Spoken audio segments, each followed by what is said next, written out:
Hi! ఈరోజు ఇక్కడ health care system ఎలా ఉంటుందో తెలుసుకుందాం. ఇక్కడ ఏంటంటే మనం ఏ లోకల్ ఏరియాకి వెళ్ళినట్లయితే ఆ ఏరియా కిందకి వచ్చే హాస్పిటల్‌లో మనకు ఒక హెల్త్ కార్డ్ అనేది ఇష్యూ చేస్తారు.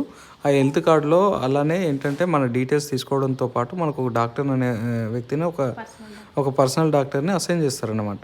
సో ఏంటంటే మనం ఆన్‌లైన్‌లో అపాయింట్మెంట్ తీసుకోవచ్చు. లేదంటే డైరెక్ట్ అక్కడికి వెళ్ళాక మిషన్స్ ఉంటాయి, ఆటోమేటిక్ మిషన్స్. అందులో కార్డ్ ఇన్సర్ట్ చేసినట్లయితే మనకు అపాయింట్మెంట్ ఇస్తారు. డిస్‌ప్లేలు ఉంటాయి. మనకు నెంబర్ రావడంతోటే డాక్టర్ ఎక్కడ ఏంటి అనేది వెళ్ళేసి కలవచ్చు.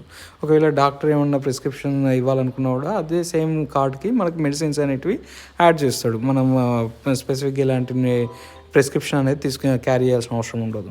సో ఈ కార్డు తీసుకెళ్ళి మనం ఫార్మసీలో ఇచ్చినట్లయితే మనకి ఏ మెడిసిన్ అందులో యాడ్ అయి ఉన్నాయో అవన్నీ తీసేసి ఇస్తారు.